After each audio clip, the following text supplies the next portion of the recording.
नमस्कार विद्यार्थी मित्रांनो. तर आज आपण नवीन टॉपिकला सुरुवात करणार आहोत आणि नवीन टॉपिकचं नाव आहे घातांक, घातांक व करणे. हा नवीन टॉपिकचं नाव आहे घातांक व करणे. तर यामध्ये हा जो पहिला जो पॉइंट आहे घातांक, घातांक. तर घातांक नेमकं कशाला म्हणायचं? तर एखाद्या संख्येचा स्वतःशीच वारंवार होणारा गुणाकार थोडक्यात मांडण्याची पद्धत म्हणजे घातांक होय. पहा, एखाद्या संख्येचा स्वतःशीच वारंवार होणारा गुणाकार थोडक्यात मांडण्याची पद्धत म्हणजे घातांक होय. तर उदाहरणामध्ये 7 ही संख्या आहे. तर 7 गुणिले 7 गुणिले 7 गुणिले 7 गुणिले 7. तर 7 ही संख्या आपण किती वेळा गुणाकारामध्ये लिहिलं? 1 2 3 4 5. तर 7 ही संख्या आपण किती वेळा गुणाकारात लिहिलं? 5 वेळा. तर याला आपण 7 चा कितवा घात असं लिहू शकतो? 5वा घात. तर यामध्ये हे जे 7 आहे या 7 ला काय म्हणायचं? पाया. आणि जे 5 आहे या 5 ला काय म्हणायचं? घात. याचं वाचन 7 चा, याचं वाचन 7 चा 5वा घात असं केलं जाते. याचं जे वाचन आहे ते 7 चा 5वा घात असं केलं जाते. घातांक म्हणजे काय लक्षात घ्या, एखाद्या संख्येचा स्वतःशीच वारंवार होणारा गुणाकार. एखाद्या संख्येचा स्वतःशीच वारंवार होणारा गुणाकार थोडक्यात मांडण्याची पद्धत म्हणजे घातांक होय. तर 7 ही संख्या आपण इथं किती वेळा गुणाकारात लिहिलं? 1 2 3 4 5. याचाच अर्थ 7 चा कितवा घात आहे? 5वा घात. या 7 ला काय म्हणायचं? पाया. आणि ह्या 5 ला काय म्हणायचं? घात. 7 चा 5वा घात असं त्याचं वाचन केलं जाते. 7 चा 5वा घात असं त्याचं वाचन केलं जाते. तर यामध्ये घातांकाचे जे नियम आहेत ते घातांकाचे आपण नियम बघू. खाली हेडिंग टाका, घातांकाचे नियम. घातांकाचे नियम. तर घातांक हा जो टॉपिक आहे तो 7वीला आहे. 7वीला घातांकाचे नियम झालेले आहेत. तर आता या ठिकाणी आपण पाहायचं आहे आपल्याला. तर घातांकाचे नियम यामध्ये पहिला नियम असा आहे. पहा, पहिला नियम गुणाकारामध्ये गुणाकारामध्ये जर पाया समान असेल, गुणाकारामध्ये जर पाया समान असेल तर घातांकाची बेरीज होते. गुणाकार असेल किंवा भागाकार असेल, पहिला जो नियम आहे, गुणाकार गुणाकार असेल किंवा भागाकार असेल, गुणाकार असेल किंवा भागाकार गुणाकार असेल किंवा भागाकार असेल, गुणाकार असेल किंवा भागाकार असेल, अशा वेळेस पाया समान असेल, अशा वेळेस पाया समान असेल तर. आता बघा, जर a चा m वा घात असेल गुणिले a चा n वा घात आहे. आता इथं बघा गुणाकार आहे. गुणाकारामध्ये पाया समान असेल तर घातांकाची बेरीज होते. a चा m अधिक n वा घात होते. पहिला नियम, गुणाकारामध्ये जर पाया समान असेल तर घातांकाची बेरीज होते. आणि हे गुणाकाराच्या ऐवजी जर भागाकार असेल, उदाहरणार्थ a चा m वा घात भागिले a चा n वा घात बरोबर a चा m मायनस n वा घात. जर भागाकारामध्ये पाया समान असेल, भागाकारामध्ये पाया समान असेल तर घातांकाची वजाबाकी होते. गुणाकारात पाया समान असेल तर घातांकाची बेरीज होते. भागाकारात पाया समान असेल तर घातांकाची वजाबाकी होते. घातांकाची वजाबाकी होते. तर पुढचा नियम काय आहे बघा. पुढचा नियम, जर एक मिनिट,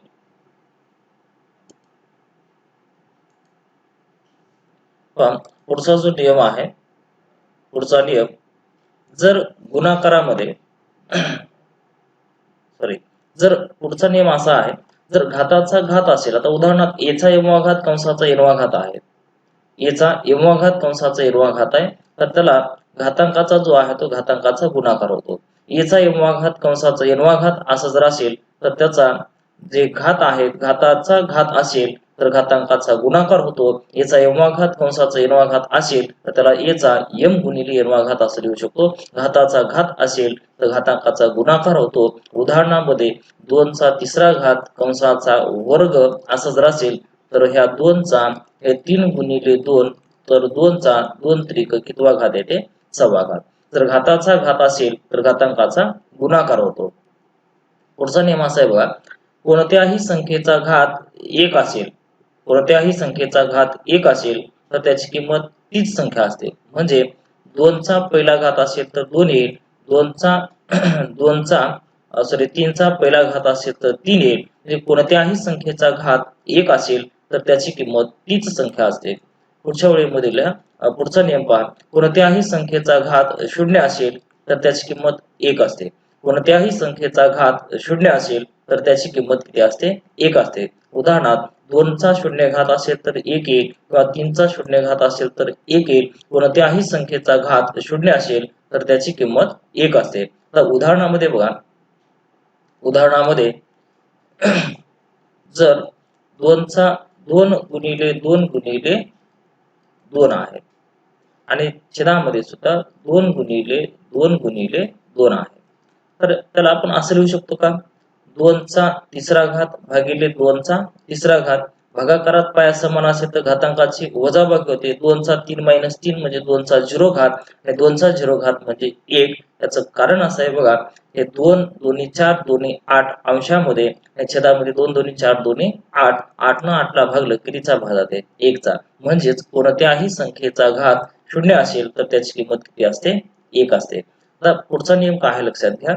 जर दोन भिन्न पायांचा गुणाकार किंवा भागाकार असून त्यांचा घातांक एकच असेल तर प्रत्येक पायाचा स्वतंत्र घातांक लिहिता येतो.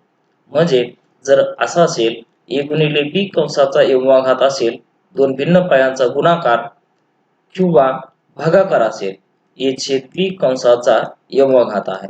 दोन भिन्न पायांचा गुणाकार किंवा दोन भिन्न पायांचा भागाकार असून दोन भिन्न पायांचा गुणाकार किंवा भागाकार असेल आणि त्यांचा घातांक एकच असेल तर प्रत्येक पायाचा स्वतंत्र घातांक लिहिता येतो. हे a गुणिले b कंसाचा एवढा घात असेल तर त्याला a चा एवढा घात गुणिले b चा एवढा घात असे लिहितात आणि a छेद b कंसाचा एवढा घात असेल तर त्याला a चा एवढा घात भागिले b चा एवढा घात असे लिहितात.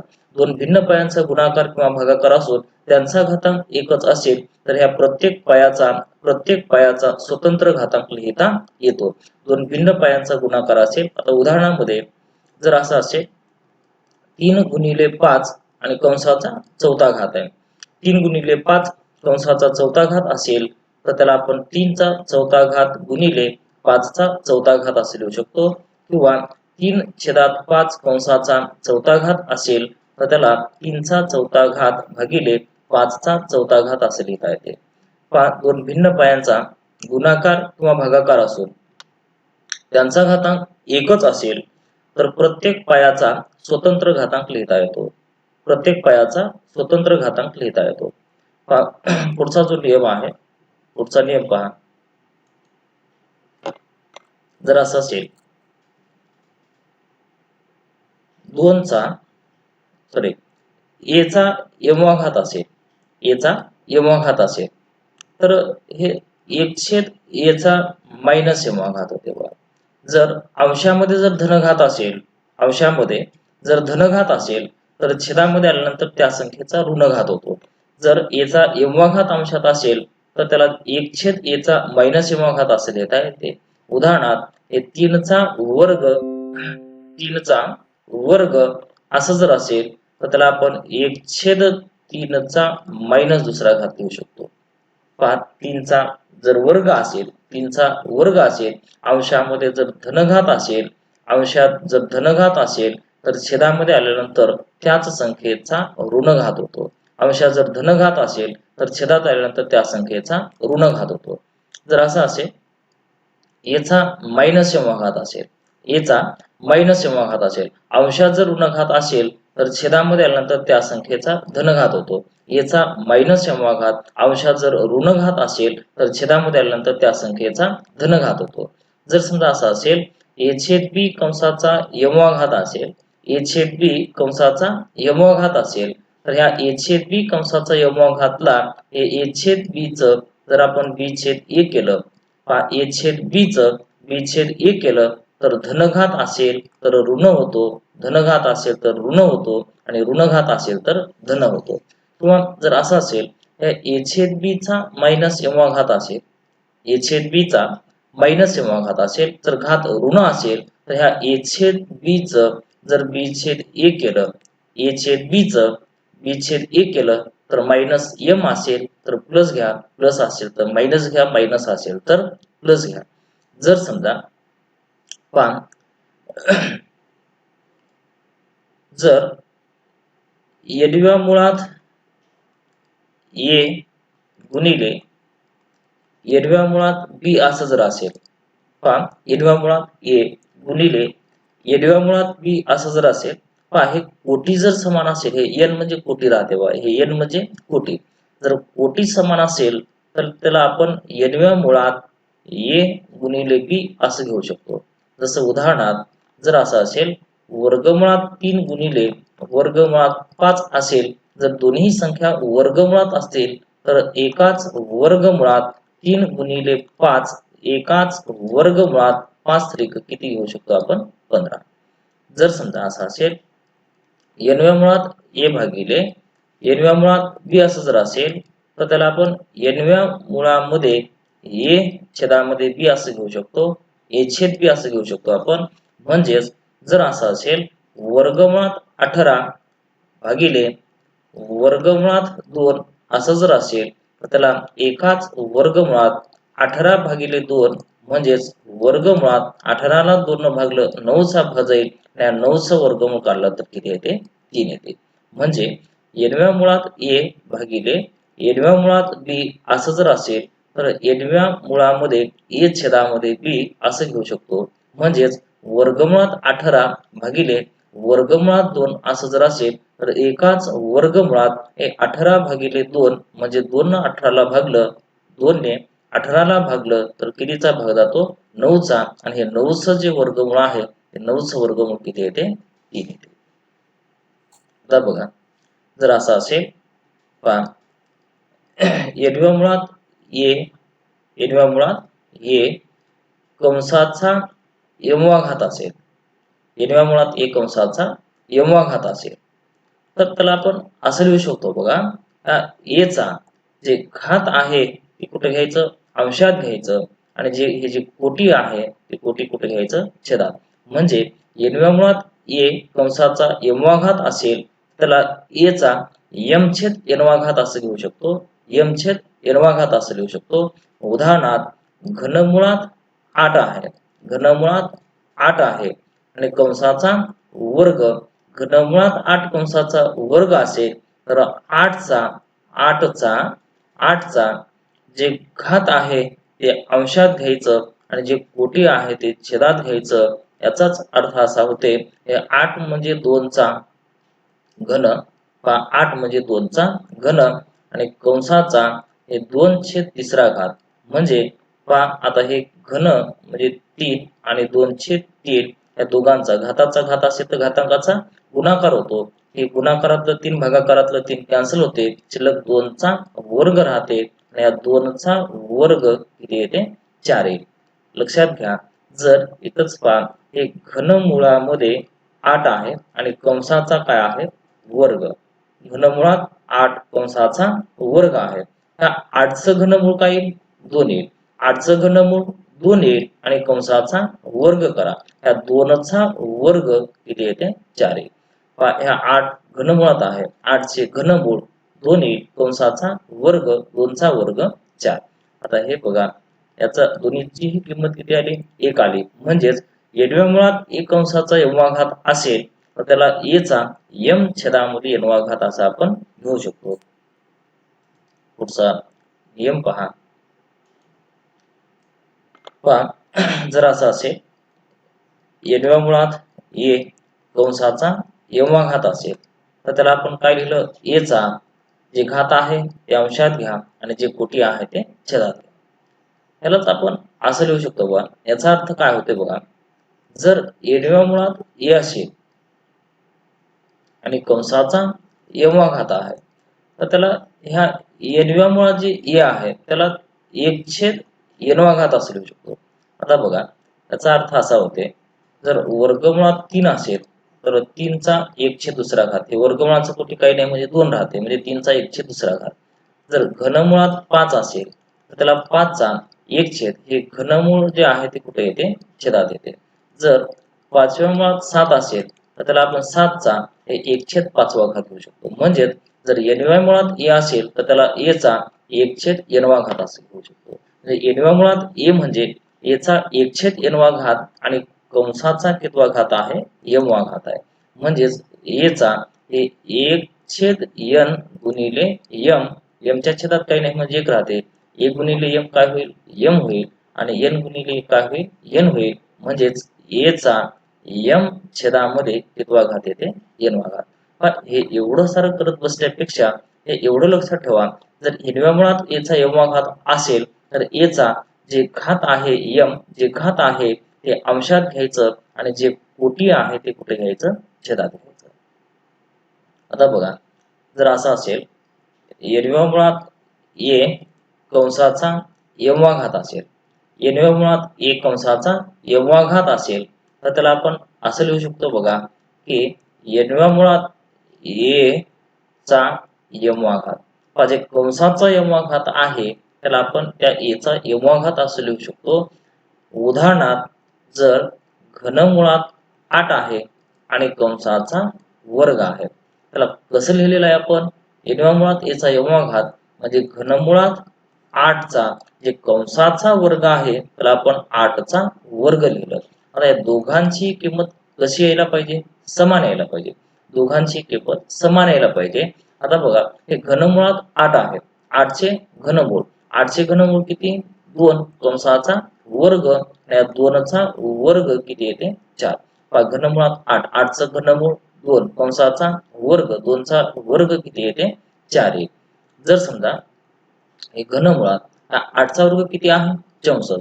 घनमुळात 8 चा वर्ग 64 आणि 64 चं जे घनमूळ आहे, 64 चं घनमूळ, 64 चं घनमूळ किती येते, 4 येईल. 64 चं घनमूळ किती येते, 4 येईल. ह्या दोन्हीचाही अर्थ एकच होते. म्हणजेच n व्या मुळात a चा m वा घात असेल तर n व्या मुळात a चा m वा घात, जे कंसाचा m वा घात आहे तर आपण ह्या a चा m वा घात असा आपण घेऊ शकतो. आता बघा, पुढचा जो नियम आहे,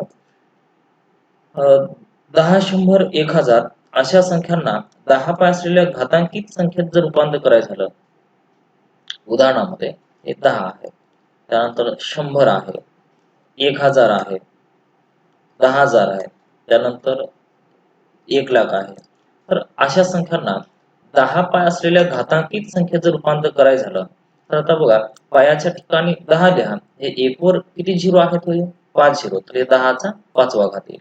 इथं पायाच्या ठिकाणी 10 लिहा, 1 वर किती झिरो आहेत, 4 झिरो, तर 10 चा 4था घात घ्या. पायाच्या ठिकाणी 10 लिहा, 1 वर किती झिरो आहेत, 3 झिरो, तर 10 चा 3रा घात घ्या. पायाच्या ठिकाणी 10 लिहा, 1 वर 2 झिरो असतील तर 10 चा 2रा घात घ्या. पायाच्या ठिकाणी 10 लिहा, 1 वर एकच झिरो आहे म्हणून 10 चा पहिला घात घ्या. हे पायाच्या ठिकाणी 10 लिहा, हे 1 वर झिरो आहे का, नाही, मग त्याला 10 चा 0 घात घ्या. पहा, 10 पाय असलेल्या घातांकित संख्ये 10, 10, 100, 1000 अशा संख्यांना 10 पाय असलेल्या घातांकित संख्येत रूपांतर करायचं झालं तर पायाच्या ठिकाणी 10 लिहा, 1 वर जेवढे शून्य आहेत तेवढा त्या 10 चा घात घ्या. इथं 1 वर किती झिरो आहेत, 5 झिरो, मग 10 चा 5वा घात. इथं 1 वर किती झिरो आहेत, 4 झिरो, मग 10 चा 4था घात. इथं 3 झिरो आहेत म्हणून 10 चा 3रा घात, 2 झिरो आहेत म्हणून 10 चा 2रा घात, 1 झिरो आहे म्हणून 10 चा पहिला घात, झिरोच नाही म्हणून 10 चा 0 घात. आता उदाहरणामध्ये बघा, जर 0.1 असेल, 0.1 असेल किंवा 0.01 असेल किंवा 0.001 असेल किंवा 0.0001 असेल किंवा 0.00001 असेल, अशा संख्यांना 10 पाय असलेल्या घातांकित संख्येत जर रूपांतर करायचं झालं तर उदाहरणार्थ हे 0.1 आहे, 0.1, त्याला आपण असं लिहू शकतो बघा, अंशात छेदात 1 लिहा, हे 1 ला 1 लिहा, दशांश चिन्ह नाही असं गृहीत धरा, अंशात 1 लिहा, छेदामध्ये 1 लिहा. अंशामध्ये दशांशानंतर एकच अंक आहे, अंशात दशांशानंतर जेवढे अंक आहेत तेवढी शून्य छेदात वाढवा, म्हणजे 1/10 होईल. त्याला आपण असं लिहू शकतो बघा, 1/10 चा पहिला घात, 1/10 चा पहिला घात. जर छेदामध्ये जर एखाद्या संख्येचा धनघात असेल तर अंशामध्ये आलं तर काय होते, ऋणघात होते, म्हणजे 10 चा कितवा घात होईल, -1 घात. आता बघा, 10 चा दशांशानंतर एकच अंक आहे म्हणून 1 घात लिहा, पण दशांश चिन्ह आहे म्हणून मायनस लिहा. हे 10 चा हे किती अंक आहेत, दशांशानंतर 2 अंक आहेत, दशांश चिन्ह आहे म्हणून -2 लिहा. हे 10 चा किती अंक आहेत, 3 अंक आहेत म्हणून इथं 3 लिहा, दशांशानंतर 3 अंक आहेत म्हणून 3 लिहा, पण दशांश चिन्ह असल्यामुळे मायनस लिहा. तर 10चा हे किती अंक आहेत? 4 अंक आहेत म्हणून चौथा घात लिहा, पण दशांश चिन्ह आहे म्हणून मायनस लिहा. 10चा हे किती अंक आहेत? 5 अंक आहेत म्हणून पाचवा घात लिहा, दशांश चिन्ह आहे म्हणून मायनस लिहा. तर जर समजा असा असेल 0.125 आहे, 0.125 आहे, तर 0.125 जे आहे त्याला असं लिहू शकतो बघा आपण, 125 गुणिले 10चा मायनस तिसरा घात. दशांश नंतर किती अंक आहेत? 3 अंक आहेत म्हणून 3 घ्यायचं, पण दशांश आहे म्हणून मायनस घ्या. हे 125 म्हणजे 5चा घन गुणिले 10चा मायनस तिसरा घात. 125 म्हणजे 5चा घन, त्याला गुणिले 10चा मायनस तिसरा घात. 5चा घन गुणिले 10चा मायनस तिसरा घात घ्यायचा. तर बघा पुढचा जो नियम आहे, पुढचा नियम काय आहे लक्षात घ्या. जर दशांश अपूर्णांकाला दशांश अपूर्णांकाला 10च्या धनघातांकाने, दशांश अपूर्णांकाला 10च्या धनघातांकाने गुणले असता किंवा 10च्या ऋणघातांकाने 10च्या ऋणघातांकाने भागले असता दशांश चिन्ह 10चा जेवढा घात आहे, दशांश अपूर्णांकाला 10च्या धनघातांकाने गुणले असता किंवा 10च्या ऋणघातांकाने भागले असता दशांश चिन्ह 10चा जेवढा घात आहे तेवढे अंक, 10चा जेवढा घात आहे तेवढे अंक उजवीकडे सरकते. 10चा जेवढा घात आहे तेवढे अंक उजवीकडे सरकते. उदाहरणार्थ 2.5793 गुणिले 10चा तिसरा घात आहे. 2.5793 गुणिले 10चा तिसरा घात आहे. किंवा असं असेल 2.5793 त्याला भागिले 10चा मायनस दुसरा घात आहे. आता बघा, तर 2.573 गुणिले 10चा तिसरा घात म्हणजे 1000. 10चा तिसरा घात म्हणजे 1 वर 3 0. दशांश अपूर्णांकी संख्येला 10, 100, 1000 अशा संख्येने गुणत असताना गुणाकारात तेच अंक त्याच क्रमाने येतात. गुणाकारात तेच अंक त्याच क्रमाने येतात, परंतु दशांश चिन्ह जे आहे ते दशांश चिन्ह 10चा जेवढा घात आहे तेवढे स्थान उजवीकडे सरकते. 1 वर किती 0 आहे? 3 0. म्हणजे दशांश चिन्ह 2 आणि 5च्या मध्ये होतं, तर 3 स्थान उजवीकडे सरकणार म्हणजे कुठे? इथे येईल. म्हणजे याचं उत्तर 2.579 दशांश किती येते? 3 येईल.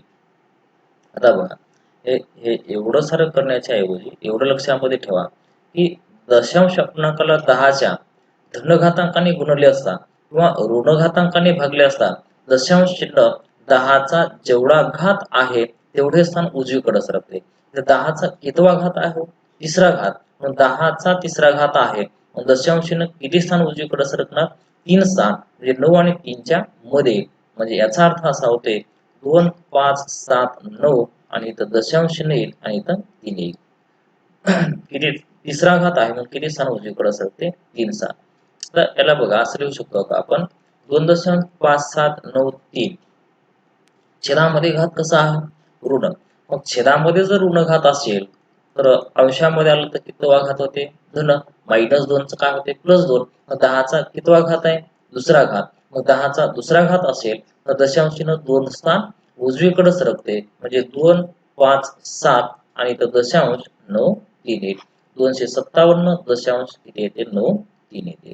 म्हणजे लक्षात ठेवा, दशांश अपूर्णांकाला 10च्या धनघातांकाने गुणले असता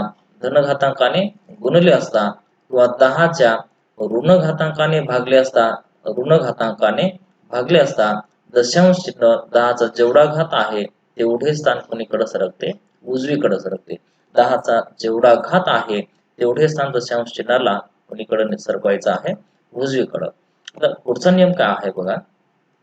पुढचा नियम, दशांश अपूर्णांकाला दशांश अपूर्णांकाला 10च्या ऋण घातांकाने 10च्या ऋण घातांकाने गुणले असता 10च्या ऋण घातांकाने गुणले असता किंवा 10च्या धन घातांकाने भागले असता दशांश अपूर्णांकाला 10च्या ऋण घातांकाने गुणले असता किंवा 10च्या धन घातांकाने भागले असता दशांश चिन्ह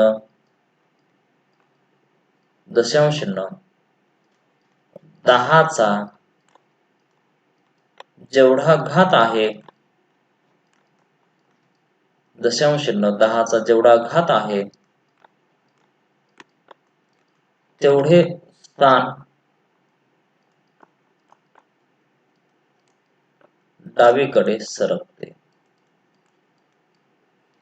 दशांश अपूर्णांकाला 10च्या धन घातांकाने गुणले असता ऋण घातांकाने गुणले असता व दशांश अपूर्णांकाला 10च्या धन घातांकाने भागले असता दशांश चिन्ह 10चा जेवढा घात आहे तेवढे स्थान कुणीकडे सरकते म्हटलं, डावीकडे. दशांश चिन्ह जे आहे ते 10चा जेवढा घात आहे तेवढे स्थान डावीकडे सरकते. म्हणजे 598.32 आहे, त्याला गुणिले 10चा मायनस दुसरा घात, किंवा मग असं असेल हे 598.32 भागिले 10चा तिसरा घात.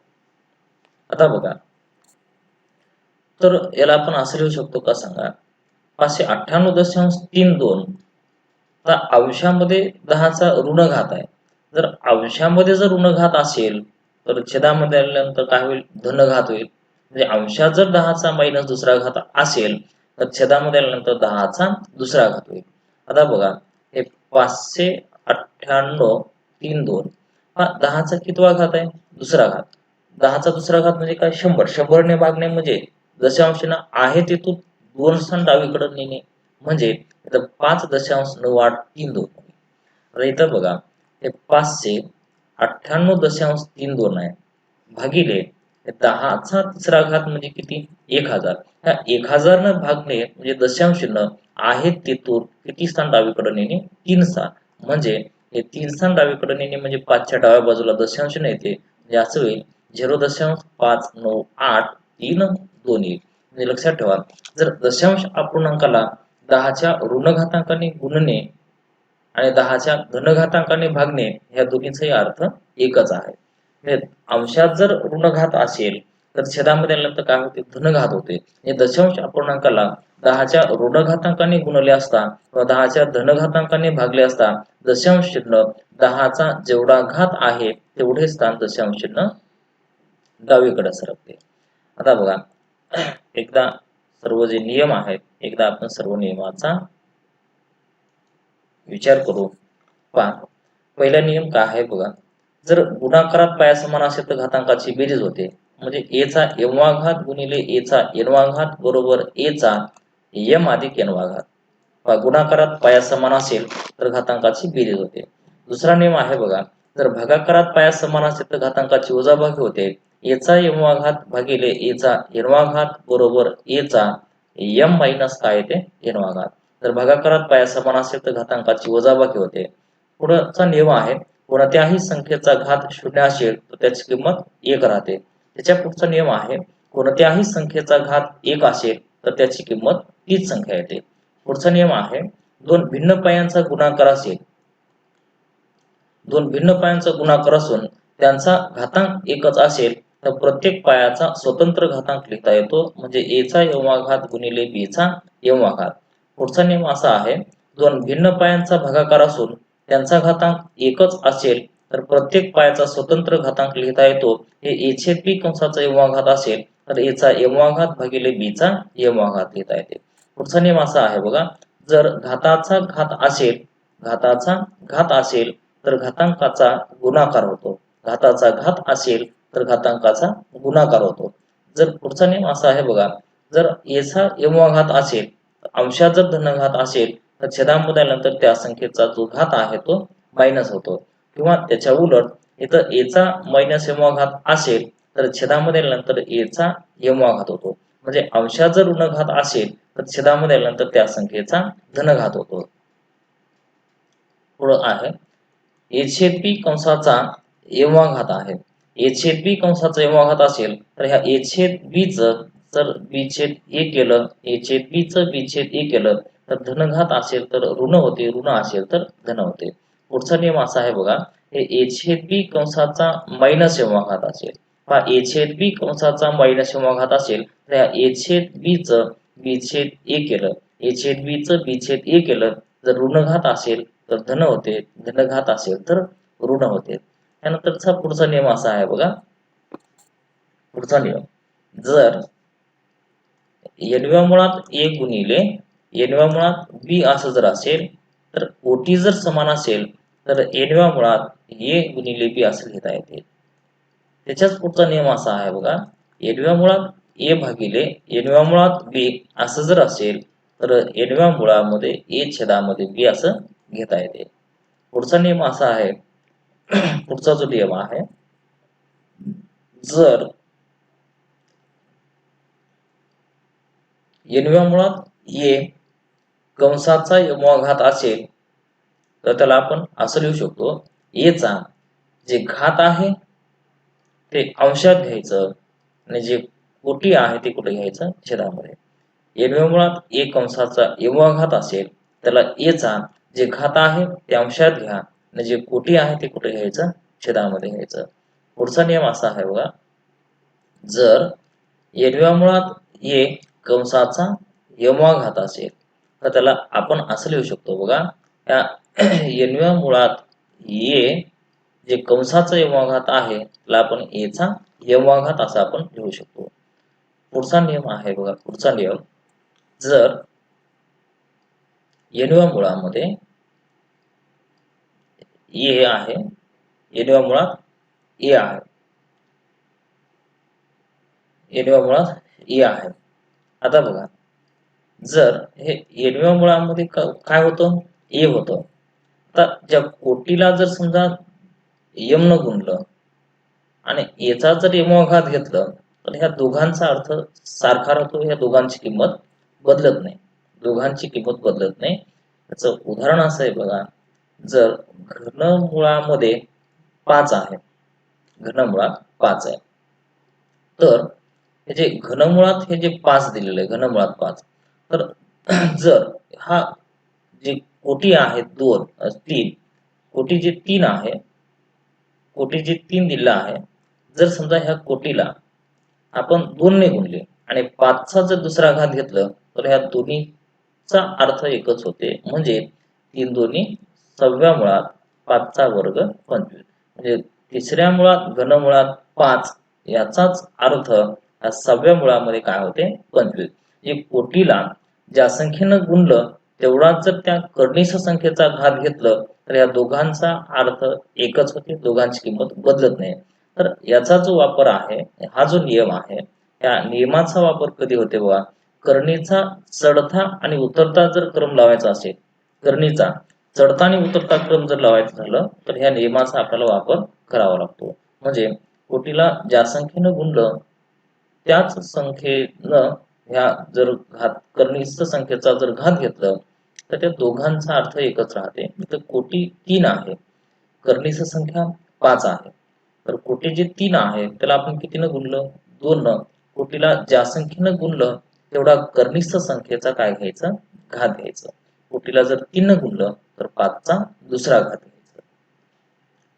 हा जो नियम आहे, हा नियम करणीचा चढता उतरता क्रम मांडत असताना, चढता उतरता क्रम मांडताना कोटी समान करण्यासाठी आपल्याला ह्या नियमाचा वापर करावा लागतो. आता बघा, पुढचा जो नियम आहे, तर 10 पाय असलेल्या घातांकित संख्ये 10, 100, 1000 अशा संख्येला 10 पाय असलेल्या घातांकित संख्येत रूपांतर करायचं झालं तर पायाच्या ठिकाणी 10 लिहायचं, 1 वर जेवढे शून्य आहे तेवढा घात घ्या. जर इथं 100 असेल तर 10चा दुसरा घात घ्यायचा. जर 1000 असेल तर 10चा तिसरा घात घ्यायचा. जर 10,000 असेल तर 10चा चौथा घात. 1 वर 3 झिरो आहेत तिसरा घात, 2 झिरो आहेत दुसरा घात, 1 झिरो आहे पहिला घात, तर 4 झिरो आहेत चौथा घात. या पद्धतीनं जर 0.1 आहे तर त्याला आपण 10चा दशांश एकच अंक आहे म्हणून 10चा पहिला घात घ्या, पण दशांश चिन्ह आहे म्हणून मायनस घ्या. जर 0.01 असेल तर 10चा दुसरा घात घ्या, पण 10 दशांशानंतर 2 अंक आहेत म्हणून दुसरा घात घ्या, पण दशांश चिन्ह असल्यामुळे काय घ्यायचं मायनस. जर 0.001 असं जर असेल तर त्याला 10चा तिसरा घात घ्या, दशांशानंतर 3 अंक असतील तर मायनस घ्यायचं. दशांशानंतर 3 अंक आहेत, दशांशानंतर 3 अंक आहेत म्हणून 3 लिहा, पण दशांश चिन्ह आहे म्हणून मायनस घ्या. जर 0.0001 असेल तर 10चा चौथा घात घ्यायचा. 10चा चौथा घात घ्या, पण दशांश चिन्ह आहे म्हणून काय घ्यायचं मायनस घ्यायचं. या पद्धतीनं 10 काय असलेल्या घातांकित संख्येमध्ये आपण रूपांतर करू शकतो. जर समजा असं असेल 0.00027 असं जर असेल तर त्याला आपण असं लिहू शकतो बघा, 27 गुणिले 10चा 27 गुणिले 10चा. आता इथं दशांशानंतर किती अंक आहेत 1 2 3 4 5 6, तर 10चा कितवा घात घेता येते 6वा घात.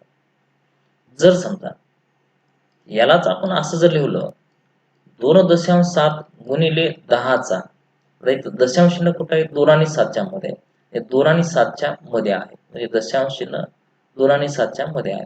तर हे एवढे जे अंक आहेत किती आहेत 1 2 3 4 5, तर 10चा कितवा घात येते 5वा घात.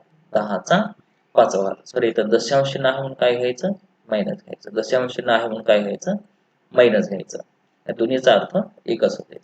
जर समजा आपला 0.27 गुणिले 10चा, तर दशांश चिन्ह कुठे आहे 0 आणि 2च्या मध्ये म्हणजे इथं आहे. तर इथून एवढे जे अंक आहेत एवढे अंक किती आहेत बघायचं 1 2 3 4, तर 10चा कितवा घात येते मायनस चौथा घात येते. या पद्धतीनं आपणाला दशांश अपूर्णांकी संख्येला या पद्धतीने आपण लिहू शकतो. या पद्धतीने लिहू शकतो. तर आता बघा, जर घातांक हा जो टॉपिक सोडवायचा असेल, घातांकावरची उदाहरणं सोडवण्यासाठी जर उदाहरणं सोडवता यावं यासाठी जे घातांकाचे जे नियम आहेत तर ते नियम तुम्हाला पाठ असले पाहिजे. कारण उदाहरणं जे आहे ते उदाहरणं कोणत्या ना कोणत्या नियमावर आधारित असतात. आता बघा, जर समजा एक उदाहरण जर आपण घ्यायचं जर म्हटलं, आता पहा, जर समजा असं असेल वर्गमुळात 1.6 आहे गुणिले वर्गमुळात 0.9 आहे.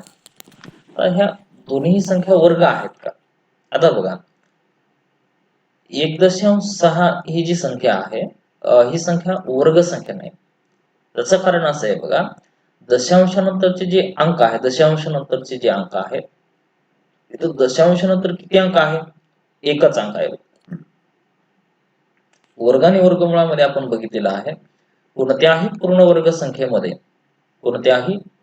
संख्येमध्ये दशांशानंतरचे जे एकूण अंक आहेत दशांशानंतरचे एकूण अंक जे आहेत ते 2 किंवा 2च्या पटीत असतात. दशांशानंतरचे जे एकूण अंक आहेत ते 2 किंवा 2च्या पटीत असतात. दशांशानंतरचे जे एकूण अंक आहेत ते 2 किंवा 2च्या पटीत असतात. तर इथं दशांशानंतर किती अंक आहे एकच अंक आहे. दशांशानंतर एकच अंक आहे. मग दशांशानंतर जर एकच अंक असेल तर ती पूर्ण वर्ग संख्या नाही, म्हणजे या संख्येचं वर्गमूळ काढता येत नाही. मग आता ह्या दोन्ही संख्या पूर्ण वर्ग नाहीत कारण दशांशानंतर यांचे एकच अंक आहेत. दशांशानंतरचे एकूण जे अंक आहेत ते किती पाहिजे 2 किंवा 2च्या पटीत असायला पाहिजे. पण इथं 2 किंवा 2च्या पटीत नाहीत म्हणून या संख्येचा आपण वर्गमूळ काढू शकत नाही. मग अशा वेळेस काय करायचे तर घातांकाचा एक नियम लागू होते बघा, सॉरी करणीचा एक नियम लागू होते. एनव्या मुळात a गुणिले एनव्या मुळात b असं जर असेल तर एनव्या मुळामध्ये a गुणिले b असं करता येते. एनव्या मुळात a गुणिले b या पद्धतीनं करता येईल. म्हणजे हे वर्गमुळात 1.6 गुणिले 0.9 असं घेता येते. म्हणजे हे वर्गमुळात हे 16 144 होईल. 16 गुणिले 9 16 गुणिले 9 144. 16 144. दशांश नंतर इथं एक अंक आहे आणि इथं एक अंक आहे. एकने किती अंक झाले? 2 अंक झाले. मग एकक स्थानाकडून 2 अंक सोडा आणि दशांश न द्या. पहा 16 गुणिले 9 दशांश न नाही असं गृहीत धरा. त्या संख्यांचा गुणाकार करा. 16 आणि 9 दोघांचा गुणाकार 144 आहे. 144. तर 144 जे आहे ते 144 वर्ग आहे. कितीचा वर्ग आहे? 12चा. दशांश पूर्णांकाचं वर्गमूळ काढत असताना दशांशाने नाही असं गृहीत धरा, त्या संख्येचं वर्गमूळ घ्या. त्यानंतर दशांशाचं जेवढे अंक आहे त्याचं निम्म करा. एकूण किती अंक आहे? 2. 2चं निम्म केलं 1 होईल. मग एकक स्थानाकडून एक अंक सोडा आणि दशांश न द्या. म्हणजे या दोघांचा गुणाकार केलं तर वर्गमूळात 1.44 येईल आणि त्याचं वर्गमूळ जर काढलं तर किती आलं? 1.2 आलं. आता बघा हे जे 32 आहे, 32 आहे, 243 आहे, 16 आहे, 8 आहे, त्यानंतर 64 आहे, 128 आहे, 64 128 हे 1024 343 343 1296. आता ह्या ज्या संख्या आहेत ह्या संख्या वारंवार उदाहरणामध्ये आपल्याला वापराव्या लागणार आहेत. या संख्या वारंवार आपल्याला उदाहरणामध्ये वापराव्या लागतात. आता ह्या संख्या ज्या आहेत ह्या संख्येला घातांकित संख्येच्या स्वरूपात जर लिहायचं झालं तर उदाहरणामध्ये हे 8 आहे. या 8ला आपण 2चा तिसरा घात लिहू शकतो बघा. 8 म्हणजे 2चा घन. आता हे जे 16 आहे 16 तर 16 म्हणजे काय? 4चा वर्ग. 16 म्हणजे काय? 4चा वर्ग. हे 4 म्हणजे काय? 2चा वर्ग. 4 म्हणजे 2चा वर्ग त्याचा दुसरा घात.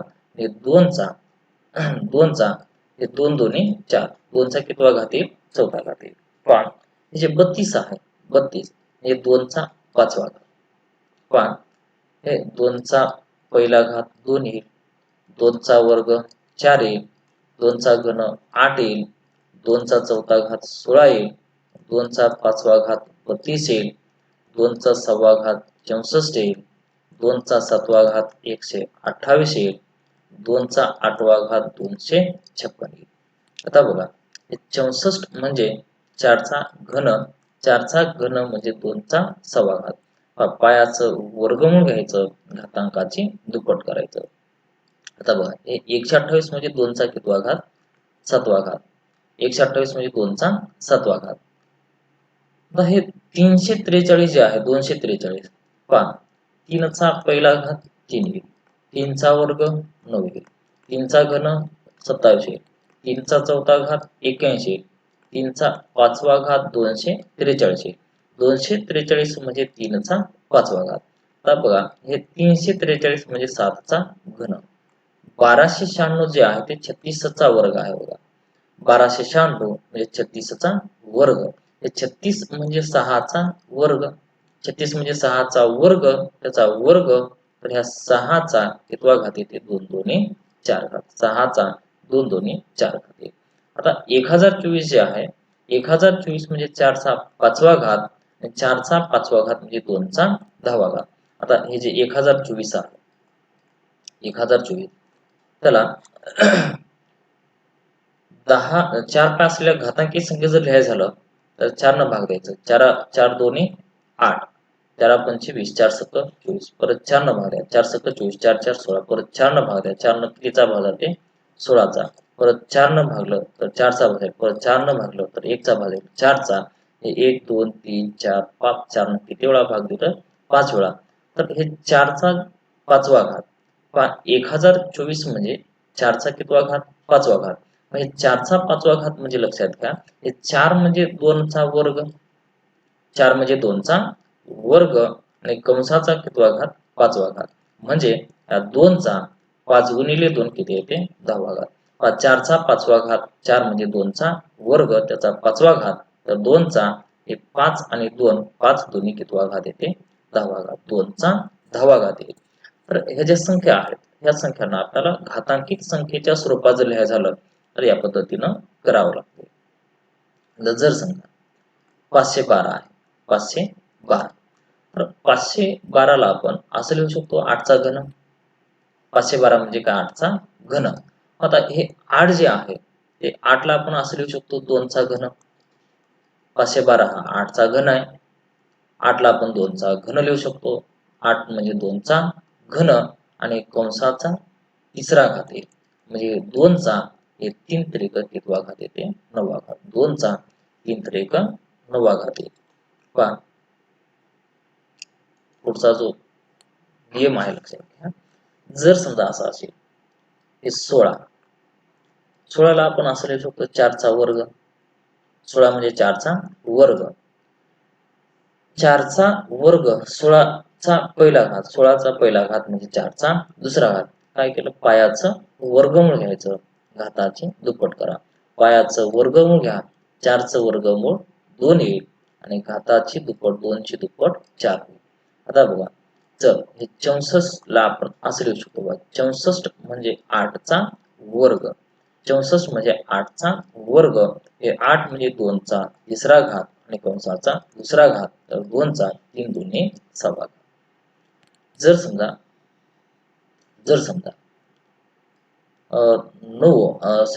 81 आहे 81. त्या 81 ला आपण असं लिहू शकतो 9 चा वर्ग. 81 म्हणजे 9 चा वर्ग. हे 9 म्हणजे काय 3 चा वर्ग. त्याचा वर्ग तर 3 चा 2 दोन्ही कितवा घात 4था घात. पहा 81 चा घात काही नाही म्हणजे 1 राहते. पायाचं वर्गमूळ घ्यायचं, घाताचं दुप्पट करा. पायाचं वर्गमूळ घ्यायचं, घाताचे दुप्पट करायचं. 9 चं वर्गमूळ 3 येईल. ह्या 2 ची दुप्पट 4 येईल. या पद्धतीनं जर असं असेल हे 256 आहे. 256 ला आपण असं लिहू शकतो 16 चा वर्ग. 256 म्हणजे 16 चा वर्ग. हे 16 चा वर्ग. पहा 256 चा पहिला घात आहे. त्याला आपण 16 चा दुसरा घात. हे पायाचं वर्गमूळ घ्यायचं. पायाचं वर्गमूळ घ्यायचं. घातांकाची दुप्पट करा. पायाचं वर्गमूळ 16 चं वर्गमूळ 4. पायाचं वर्गमूळ घ्यायचं. घातांकाची दुप्पट करायचं. त्यानंतर पायाचं वर्गमूळ घ्यायचं. घातांकाची दुप्पट करायचं. आता बघा हे जे 256 आहे त्याला आपण 16 चा वर्ग लिहू शकतो. 16 म्हणजे 4 चा वर्ग परत त्याचा वर्ग. हे जे 4 आहे 4 ला आपण 2 चा वर्ग घेऊ शकतो बघा. हे 4 म्हणजे 2 चा वर्ग आणि त्याचा 2 दोन्ही 4 घात. तर हे 2 चा 2 गुणिले 4 कितवा घात येते 8वा घात. हे 256 आहे. 256 म्हणजे 2 चा 8वा घात. 256 म्हणजे 16 चा वर्ग. 256 म्हणजे 4 चा 4था घात. 256 म्हणजे 2 चा कितवा घात येते 8वा घात. तर या पद्धतीने आपल्याला घातांकित संख्येच्या स्वरूपामध्ये लिहिता येते. तर उदाहरणार्थ 1296 आहे. ह्या 1296 म्हणजे आपण 36 चा वर्ग लिहू शकतो कारण 36 चा वर्ग 1296 आहे. 36 चा वर्ग 1296 आहे. या 36 ला आपण 6 चा वर्ग लिहू शकतो बघा. 36 म्हणजे 6 चा वर्ग कंसाचा वर्ग. तर हे 6 चा 2 दोन्ही कितवा घात 4था घात. याला आपण परत असे लिहू शकतो. जे 6 आहे 6 म्हणजे काय 2 गुणिले 3. 6 म्हणजे 2 गुणिले 3 कंसाचा 4था घात येईल. 2 गुणिले 3 कंसाचा 4था घात याचा अर्थ 2 चा 4था घात आणि गुणिले 3 चा 4था घात. पहा 6 चा 4था घात. 6 म्हणजे काय 2 गुणिले 3 कंसाचा 4था घात. तर हे 2 गुणिले 3 कंसाचा 4था घात हे 2 चा 4था घात गुणिले 3 चा 4था घात. तर हे जे आपण नियम बघितलेले आहेत ते घातांकाचे नियम आहेत. हे नियमाचा व्यवस्थित अभ्यास करा. उद्याला आपण घातांकाचे जे उदाहरण आहे त्या उदाहरणाला आपण सुरुवात करू.